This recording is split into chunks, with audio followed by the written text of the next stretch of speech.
സ്നേഹം ആത്മാർത്ഥമാണെങ്കിൽ ദൂരം വെറുമൊരു വാക്ക് മാത്രമായിരിക്കും. എത്ര അകലത്തിലാണെങ്കിലും നാം ആത്മാർത്ഥമായി സ്നേഹിക്കുന്നവർക്കൊപ്പം ജീവിക്കാനാണ് ആഗ്രഹിക്കുന്നത്.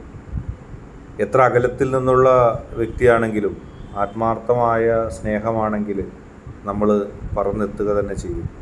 ജീവിതത്തിൽ എല്ലാ പ്രതിസന്ധി ഘട്ടങ്ങളെയും തരണം ചെയ്തുകൊണ്ട്, എല്ലാ പ്രശ്നങ്ങളെയും തരണം ചെയ്തുകൊണ്ട് നമുക്ക് എത്താനും കഴിയും. സ്നേഹം ആത്മാർത്ഥമാണെങ്കിൽ ദൂരം വെറും ഒരു വാക്ക് മാത്രമായിരിക്കും. അത്രത്തോളം ആത്മാർത്ഥതയുള്ള ഒരു മനസ്സിനെ തേടിയാണ് നാം നടക്കുന്നത്. നമ്മുടെ വ്യക്തി നമ്മളോട് ആത്മാർത്ഥത കാണിക്കുന്നതോടത്തോളം കാലം, അല്ലെങ്കിൽ കാണിച്ചുകൊണ്ടേയിരിക്കുമ്പോൾ എത്ര അകലെയാണ് എന്നുള്ള വിഷയം നമ്മളുടെ ഹൃദയത്തിൽ വരുന്നില്ല. നാം ആ വ്യക്തിയിലേക്ക് എത്തിച്ചേരാനാണ് എപ്പോഴും ആഗ്രഹിച്ചുകൊണ്ടേയിരിക്കുന്നത്.